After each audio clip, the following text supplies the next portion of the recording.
Hi, today we're talking minimalist hobbies, and to celebrate today's topic, I'm going to show you my minimalist pinhead artwork collection.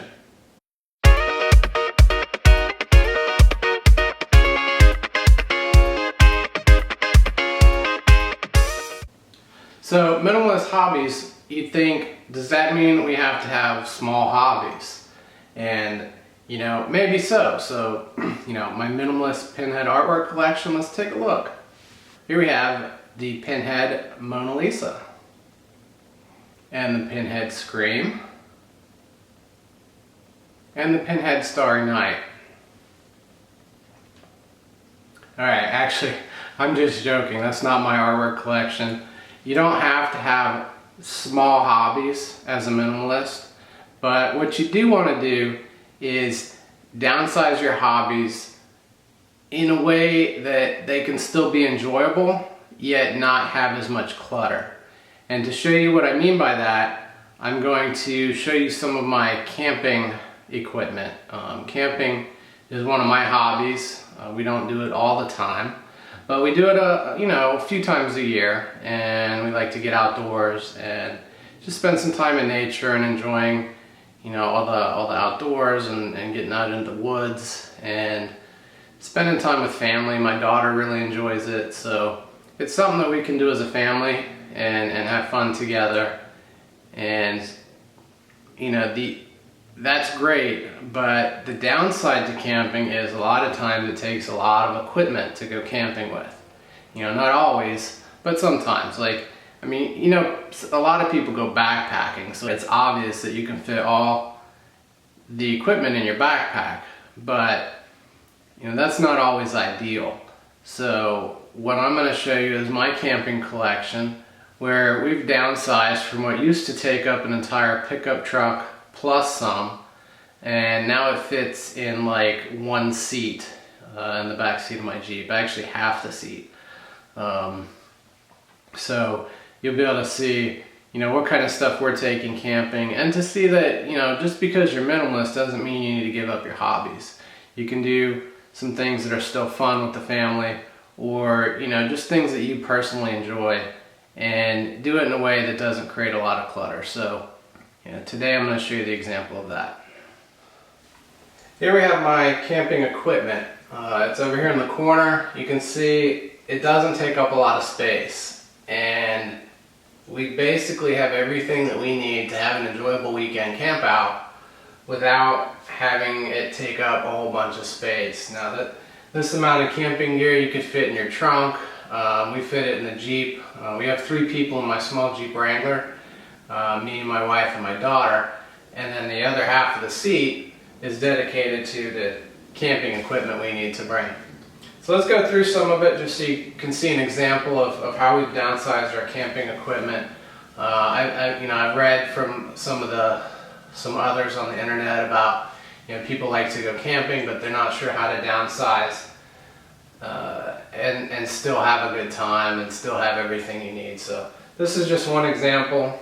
There's hundreds of ways to kind of do it to fit your needs, but this is the way we've done it. So we're going to start here with the tent. Before I downsized, we had a 4-room, 12-man tent that was humongous. We basically used one room of that 4-man tent, and the other rooms were empty. It was kind of ridiculous, but we thought it was cool to have that much space.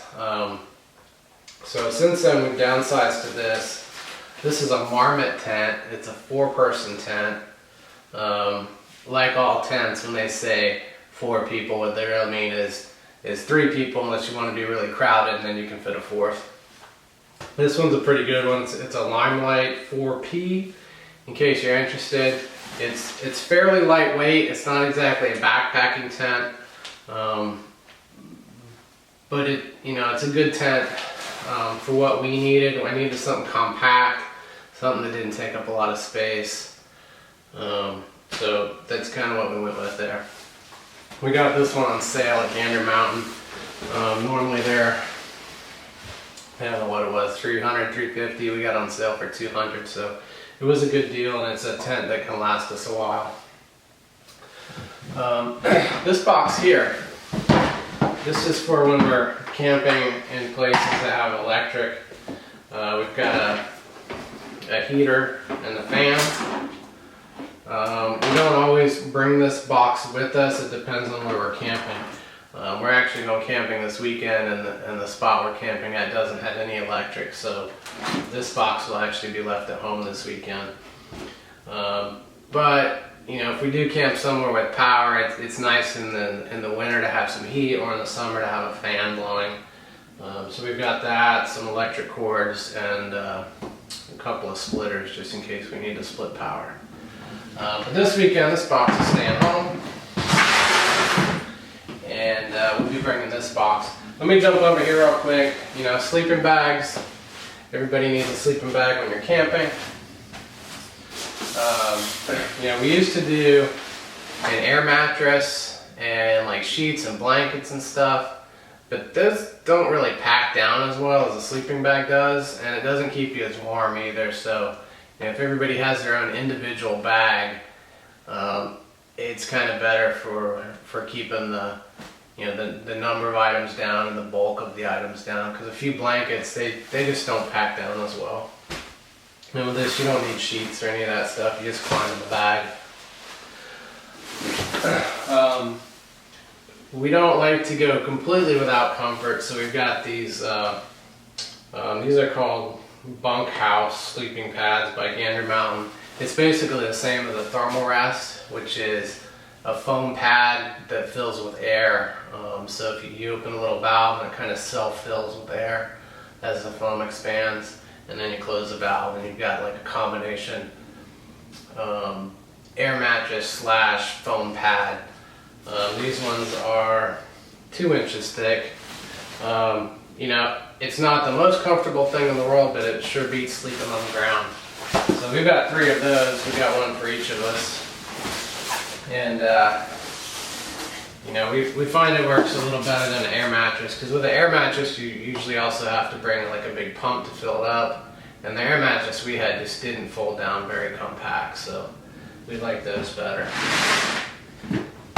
And then this is all our camping stuff. I mean, it basically fits in one box. And you know, before we downsized, like I said, we took up a whole pickup truck bed full of stuff. You know, the stuff that was in this box, there was more of it, and the box was bigger, and it was just so much stuff that we really didn't need. When we pared it down to what we did need, it fit nicely in this little box.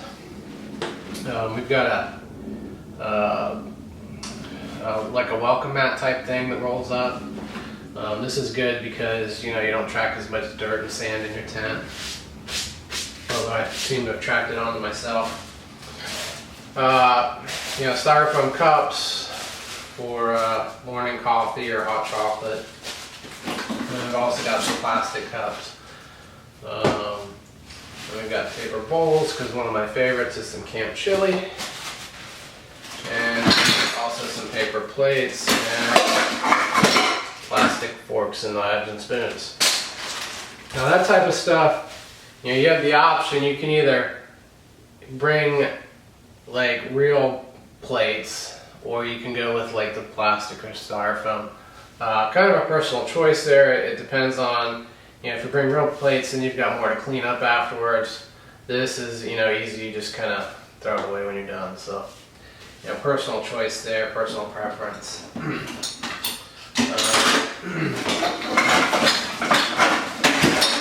We've got a small collection of cookware. We had considered downsizing our cookware. They make some nice little compact cookware sets that will stack into each other. Makes it more compact.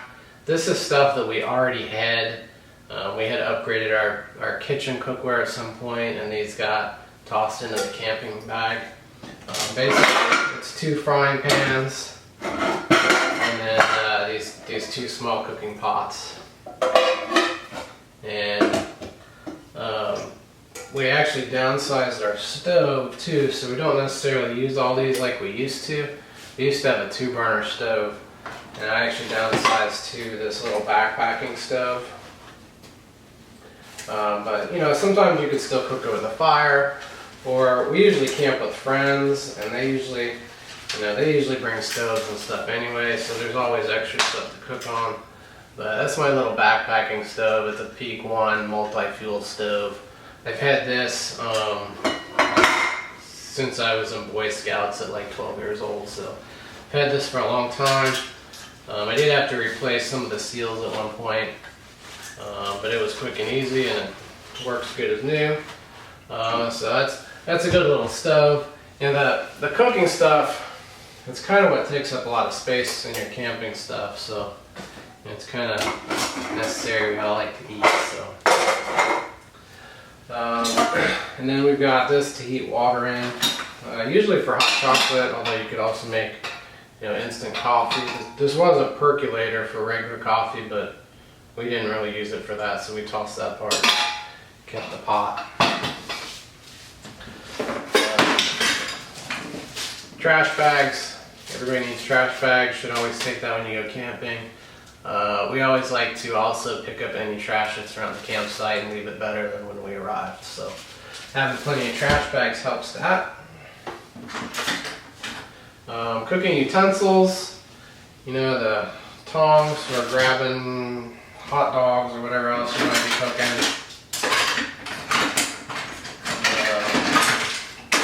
Got a few miscellaneous spoons, spatula, and then fork for whatever you might be cooking there, steaks or whatever. And then we've got these extending marshmallow / hot dog roasters. We've got a few of those we take with us. Kids like to roast marshmallows over the fire. I've actually got 2 lighters. Yeah, you only really need one, but you know, when one gets low, you go ahead and throw the second one in there. You know, you might want to have a backup too. I don't know. We could go down to 1 on that. You know, set of measuring cups.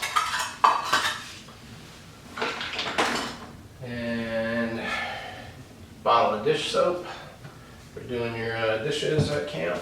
And also got a couple of sponges.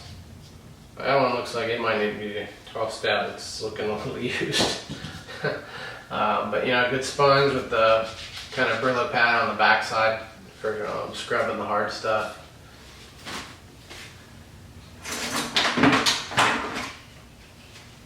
One kind of smashed pack of matches. Starting fires. Starting fires is important. It's also important not to get your matches wet. These are pretty much no good anymore. So good thing we had the lighters, huh?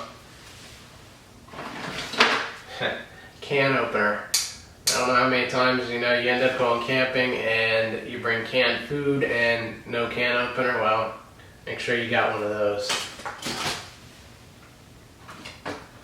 And I've got this little tiny broom and dustpan. It's good for sweeping up the tent before you leave.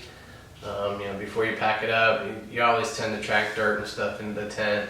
We give it a good shake out usually beforehand, but sometimes it's nice to have a little dustpan to clean up with. We've got insect repellent. I've got, you know, one that's a kind of a, it says off, smooth and dry. It's kind of like the Skin So Soft type, where it's not like real stinky. And then we've also got like a deep woods version with lots of DEET to keep the mosquitoes away if they're really bad. So it depends on what we want to go with there. And then a bottle of fuel for the stove. LED flashlight. We keep one in our camping bag. I usually keep a couple of these throughout the house. It's always good to have flashlights. These LED ones are super small. And then we keep this one in the camping box, so we always have it. And then I also got this small LED lantern. This one's a Coleman brand. But this thing is like it doesn't look super bright now, but in the middle of the night in a dark tent, man, this thing really lights it up, and it's super small. Before we had this, I had one of those normal size lanterns. We had a propane one, we also had an electric one, and it was just more than we needed. So we downsized to this, and this thing's been really great. LED lights, they've made things a lot better and nice to be a lot more compact. So that's a nice thing to have there. And then a few bungee cords, because you never know what you're gonna need to tie down when you're camping, or if you want to hang something up, or you can stretch them out and hang some towels on them, or I don't know. It's good to have bungee cord, or if not that, then at least some string or something. But I went with the bungee cords. And that's it. That's our camping stuff. I mean, like I said, it used to be so much more, and we realized that it was almost more effort to get to the campground and set everything up than what it was worth. Our 12-person tent took forever to set up, and our new 4-man, it's got, I think, 4 poles, and it sets up in a matter of minutes, and the other one took, probably 10 or 15 minutes to set up. And, so the bottom line is you can still have your hobbies, your minimalist hobbies. You can downsize them to get pretty much just the basics of what you need. And, I did it for camping gear because this is one of our big hobbies, but, it can also apply to, knitting or needlepoint, or, shotgun shooting, or, whatever your hobby might be. Whether it's, the full gamut of hobbies. I mean, pretty much all of them you can downsize and get to just what you need to complete and have fun in your hobby. You don't have to keep up with the Joneses of camping with their huge setups, and you're not going out there to live in a hotel. You're going out there to camp. So when you do that, you take just what you need and you have a good time. And when we eliminated all the extra stuff that we didn't need, it kind of made it more fun. It makes cleanup faster when we're done. It makes setup faster when we're starting out. And then when we get home, it's faster to put everything away. I mean, I've got, 1, maybe 2 boxes. I've got a few sleeping bags and some mattresses, and that's it. It's so much easier, so much faster to get out and go camp and come back and put everything away when you're done. And, minimalism applied to our hobby of camping has made it much more enjoyable. And if you apply your minimalist principles to whatever your hobby is, you can downsize it to just what you need, and you can get rid of the extra, and that actually makes your hobbies more enjoyable. So, in the next day or two, or maybe later today, take a look at your hobbies and see,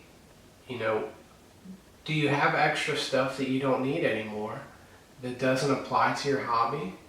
Or, maybe you're not even doing that hobby anymore. If you've given up the hobby, then you might as well give up all the stuff that comes with it.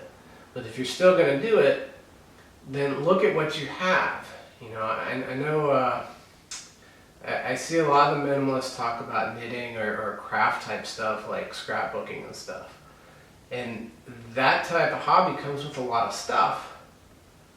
But it doesn't have to, you don't have to keep all that stuff.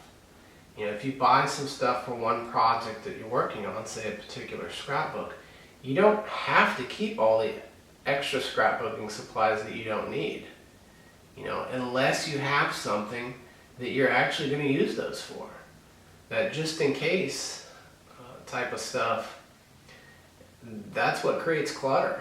So, if you've got, 50 big old balls of yarn and you like to knit,